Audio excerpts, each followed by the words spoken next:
Most third world countries, including Nigeria, grappling with developmental challenges, are also contending with standardization of their products and services to be able to meet global standard for export. The country has achieved remarkable records in area of manufactured wares more than in fabrication and handmade production, which tells about the quality and standard of education of majority of the country's artisans and technical manpower. In this edition of Panorama coming to you on the network service of the NTA, the program shall x-ray the place of technical education in the drive for self-sustenance and national development, as the Vice Chancellor of the Technical University, Ibadan, Professor Ayobami Salami, joins us later in the program. I'm Kemi Akiwande. Thank you for joining us.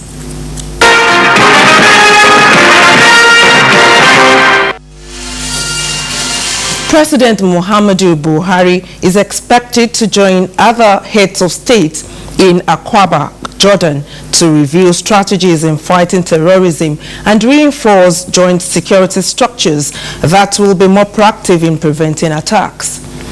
A statement by the Special Advisor to the President on Media and Publicity, Femi Adesina, says the meeting hosted by His Majesty King Abdullah II of Jordan is expected to be attended by West African heads of state, representatives of governments of 48 countries, and some key non-governmental organizations. President Buhari is expected to share Nigeria's experience on terrorism and its spread across West Africa with a view to soliciting more support for preemptive measures that will neutralize the activities of insurgents in the sub-region. The president will be accompanied to Jordan by the governors of Kogi, Osun and Niger states, ministers of defense, education, foreign affairs, the national security advisor, and the acting director general of the National Intelligence Agency. President Muhammadu Buhari has described youth empowerment as a critical pathway towards unlocking the true potentials of Africa, as well as achieving sustainable peace, security and prosperity. This is contained in the President's intervention statement at the just concluded 5th EU-Africa Summit in Abidjan, Cote d'Ivoire.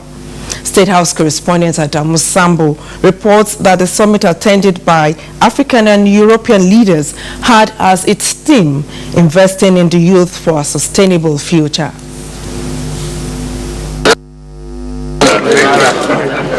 Since the year 2000, when the Africa-EU Partnership Framework was established in Cairo, Egypt, considerable change has taken place on both continents, thereby prompting constant formal dialogue at different levels towards adapting to these changing realities.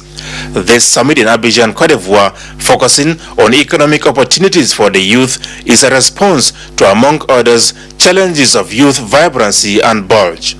Interacting with his counterparts in Europe and Africa, behind closed doors, President Muhammadu Buhari said the young people are truly the greatest asset in making societies more resilient, and therefore no effort should be spared in harnessing their potentials through various empowerment initiatives. While calling for pragmatic partnership between Africa and Europe towards stopping illegal migration, the president condemned the reported enslavement of African migrants in Libya and called for drastic steps by the Libyan government to end these inhuman acts. Foreign Affairs Minister Geoffrey Onyama was among those that accompanied the president to the summit. The takeaways are really how to get Africa to provide jobs for the youth.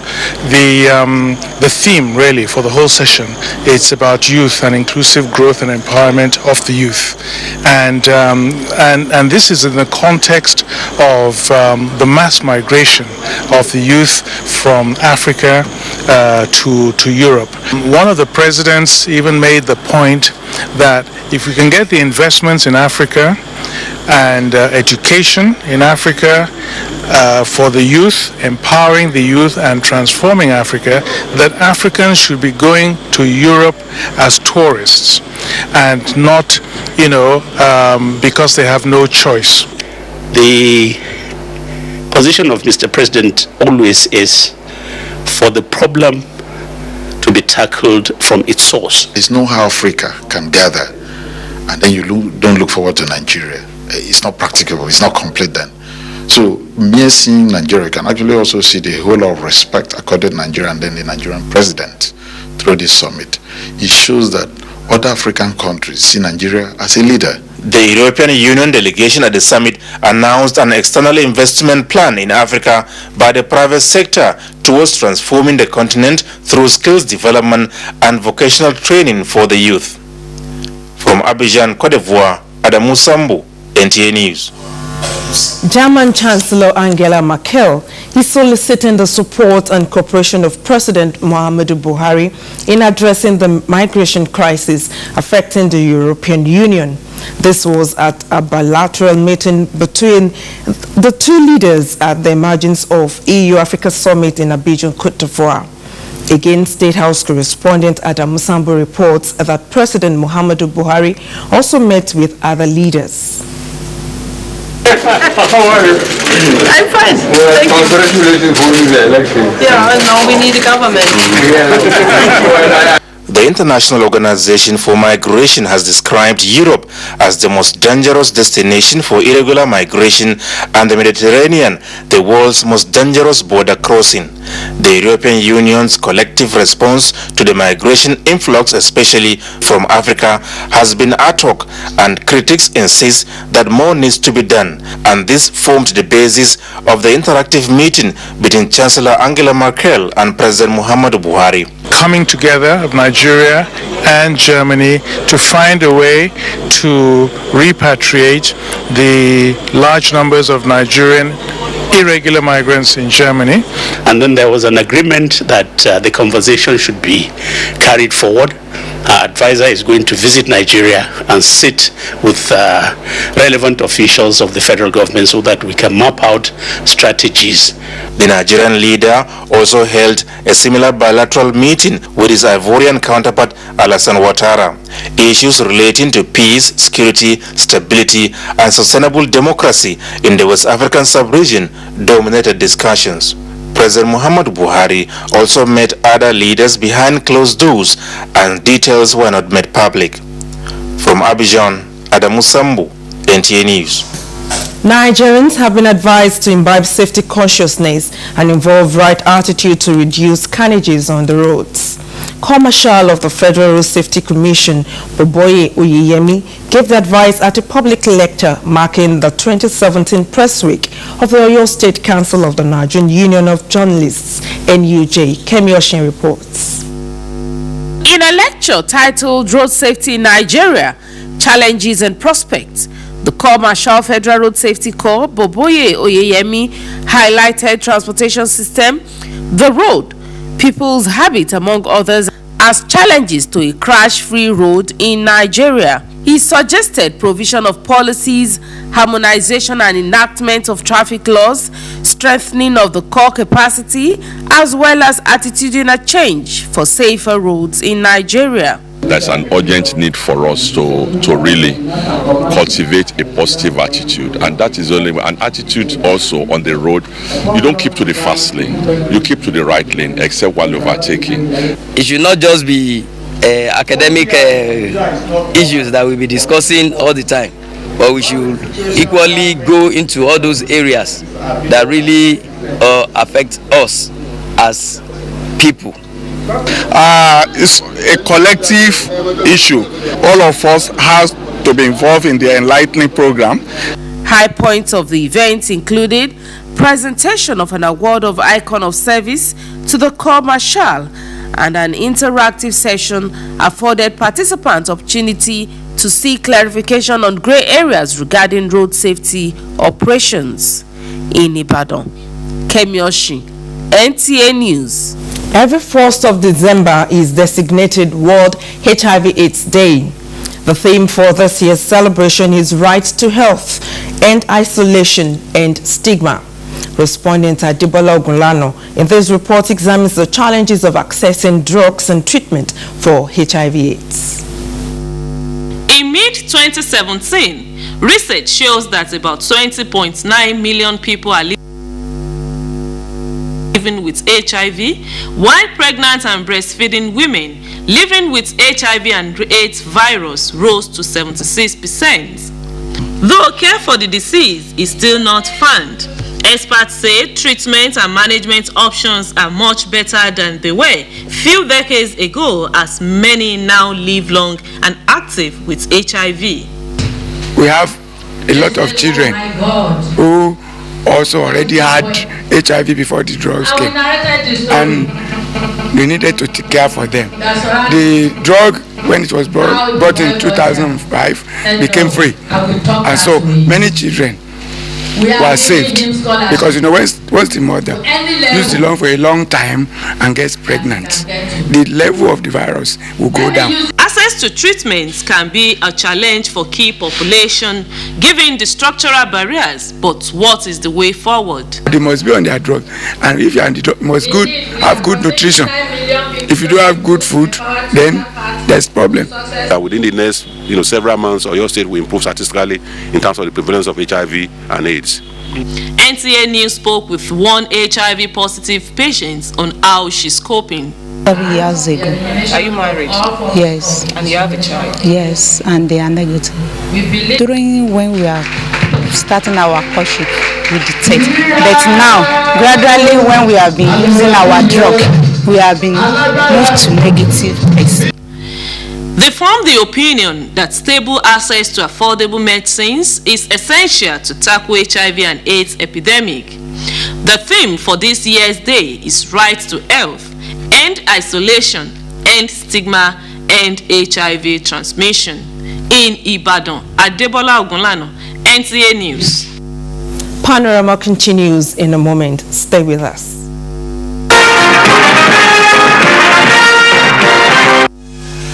You're welcome to the studio discussion segment of Panorama. Joining me in the studio is the Vice Chancellor of the Technical University, Ibadan, Professor Ayobami Salami. So you're welcome to studios. Thank you very much. We'll talk about vocational education, we'll talk about technical education. Now we mentioned technical education. What exactly are we talking about? Thank you very much. When we are talking about technical education, we are talking about a form of education that can bring about the kind of development we need in Nigeria. Today we have a situation where we are turning students out of the tertiary institutions, and they have certificates which they wear as scholar, but which actually does not actually translate into skills. We have a situation in this country today in which students that come out of our tertiary institutions find it difficult to actually be integrated into the market as it is. And so where we are now talking about technical education, we are talking about a system which we have students who do not have just certificates, but students who have the skill that can bring about national development. Now, do you agree that most producers of goods and services, especially artisans, do not have required know-how to make their produce into global standard? Because when you talk about technical education, we're referring to science, technology, and it's also mathematical based. Yes. So what do you say to that? Well, when we look at it from the point of view from which you are coming, we have to take it from the scratch. We start from even the orientation of our youth. It's geared towards just having, maybe I want to be a degree holder, I want to be a university graduate, and you find that now many people want to go to university. Many people don't want to go to maybe the College of Education or the Polytechnic. What's the reason? We are talking about the status that people really want to have within the country. And we are saying that this is really not helping us.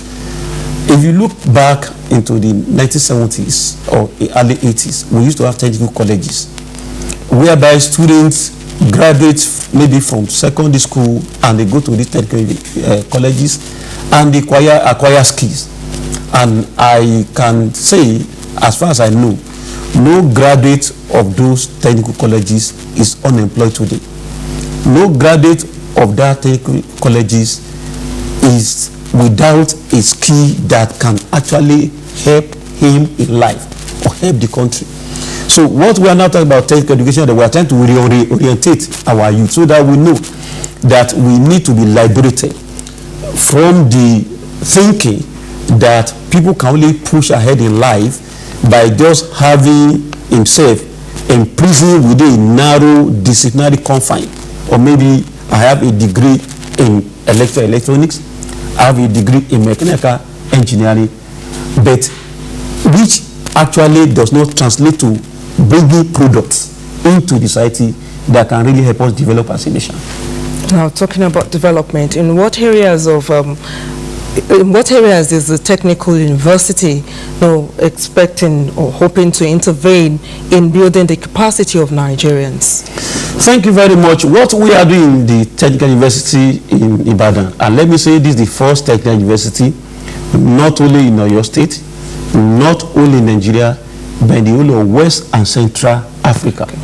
And what we have done is to look at the critical areas of need in this nation where we have deficit with respect to skill, and then with respect to where the national development is very, very crucial. Let me give you an example. We are now talking from a digital world. This is now a digital age in which everything is about, we are talking about e-commerce, we are talking about e-banking, we are talking about e-governance, we want to talk about money transfer and everything on e-platform. But something that goes with the digital age is the issue of cybercrime. The last time I checked, Nigeria today, according to global ranking, we are number 3 with respect to cybercrime after United Kingdom and United States of America. But we don't have personnel, we don't have people who are trained to actually deal with this cybercrime. So, and we want to move to digital age. And so consequently in technical university we are running a program which we call cyber security, so that we can train professionals who can deal with this. I'll give you another example. Everything in the world today is run by technology, and IT is the backbone on which technology is running, and software drives everything. You talk of the construction industry, it's about software. You talk about the communication industry, it's about software. You talk even about the banking sector, it's about software. Talk about even the universities. You don't run your admission program, your payment program without software. And we don't have institutions that are training software, people who can develop software. So we are running a program in software engineering. I'll give you another example. Look at our teaching hospitals in Nigeria today. We spend a lot of money importing equipment into the teaching hospitals, and when they break down, we don't have personnel who can repair this equipment. What do? Either we abandon those equipment, or we look for money to buy new ones, or we fly in expatriates come outside the country to come and to repair them. So we don't have expertise within the country. So we are running a program with biomedical engineering, whereby we train personnel who can actually fix the equipment and help us have a better healthcare delivery system. So these are the kind of areas in which we are coming to intervene with respect to national development. Now, looking at artisans, are you saying that those who do not have required functional academic background, do they not have a chance to have education in the university? They do. We are providing opportunity for them in the technical university. That's why we call technical university. Now, when you come to technical university, you enroll for a program as a degree student. But apart from being an undergraduate, you also be an apprentice, because we have a school of vocational and entrepreneurial studies. In this school, we have a list of vocations in which every of our students will enroll for 2. You can enroll for photography, CCTV camera installation, solar panel fabrication, and things like this. So that when you are there, you are also enrolled for 2 vocational training. And so consequently, in this school, apart from I'll give you to our students, we also open up to the public. People want to be trained, so that they will come to technical university and have certificate of technical university in some of these vocations. And let me say, when we bring students to this school, they will not only train in this trade, we will teach them how to make business out of the trade. Apart from bringing in artisans who are recognized, who are renowned in the field, to train them, we are also going to teach them some other things about business ethics, how to write proposal, how to defend a proposal, business, project management, and all the rest. And in essence, enhance development and development in Nigeria. Exactly. Professor Salami, you're welcome to Panorama for coming. We do thank you for coming. You're watching Panorama on the network service on the NTA. We'll be back shortly.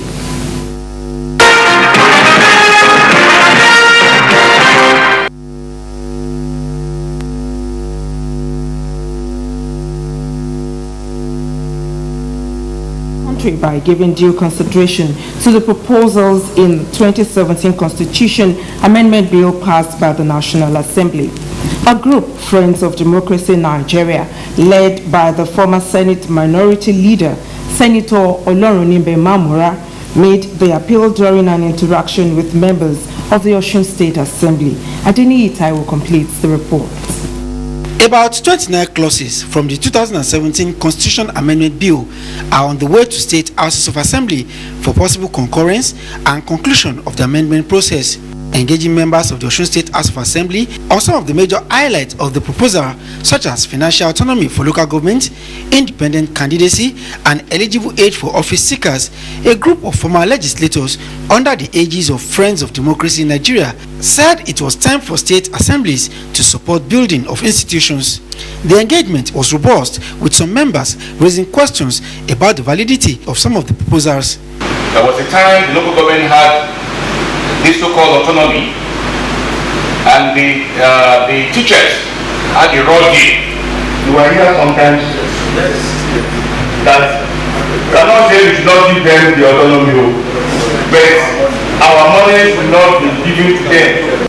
While calling on the State Houses of Assembly to support incremental amendment to the Constitution, leader of the group, Senator Olorunimbe Mamora, and another member, Opoyemi Bamidele, called for more synergy and communication between the arms of government. Don't forget, it's the institutions that continue to run the system.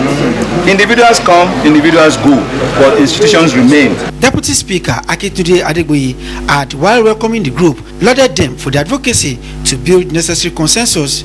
The group is due to visit 4 other houses of assembly in the southwest, in Oshogbo.